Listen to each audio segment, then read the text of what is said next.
The South Korean Army's Special Warfare Command may be facing a significant crisis. According to reports from South Korean media, a total of 6 commanders from the Special Warfare Division are on a list of individuals prohibited from leaving the country, as issued by South Korean prosecutors. This list includes Commander Go Jong-gun, as well as the commanders of the 1st, 3rd, and 9th Air Transport Brigades, the commander of the 707th Special Mission Regiment, and the commander of the Special Operations Aviation Regiment. This morning, several commanders from the Special Warfare Division, along with commanders from martial law forces, such as the Counterintelligence Command and the Capital Defense Command, underwent emergency investigations and questioning by the National Defense Committee of the South Korean National Assembly regarding the martial law issue.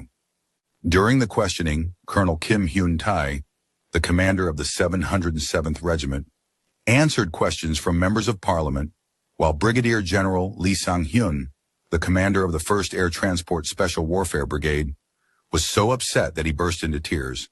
However, he did not participate in the questioning today. This situation poses the most significant internal challenge that the Special Operations Division has faced since Chun Doo-hwan's coup on December 12th. It could profoundly affect the personnel structure of the Special Operations Division and may have other negative consequences yet to be determined. In an interview with several Korean media outlets on December 6th, Lee Sang-hyun disclosed the following.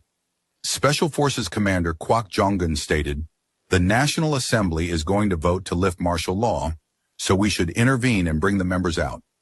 The brigade commander holds the highest authority in operations and was instructed by the martial law troops to control the National Assembly during the emergency martial law order of December 3rd. The 1st Air Transport Brigade, which is foundational to the Special Forces, participated in the military rebellion on December 12, 1979.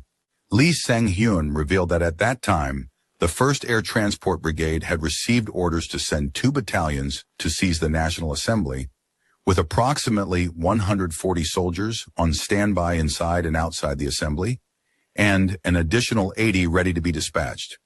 This indicates that, if decided, the 2 battalions of the 1st Air Transport Brigade, about 250 soldiers in total, could effectively control the National Assembly by themselves. Lee Sang-hyun further stated, "The order to evacuate lawmakers was of such significance that I carried it out in front of my subordinates."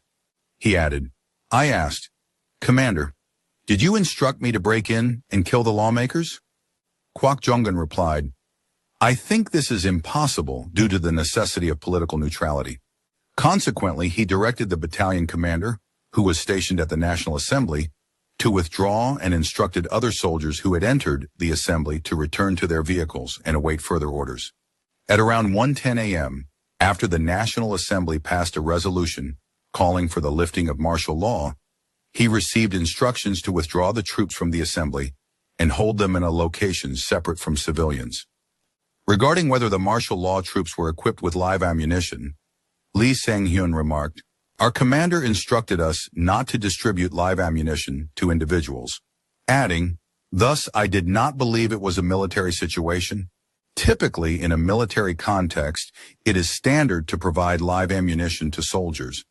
However, since it was not distributed, it indicated that it was not a military situation." He continued, "I felt it was essential to exercise caution unless it was a military situation, so I issued instructions regarding deployment and readiness. Do not carry live or blank ammunition. Keep your weapon concealed. Do not point your weapon at civilians. Do not engage in physical conflicts, and do not harm civilians.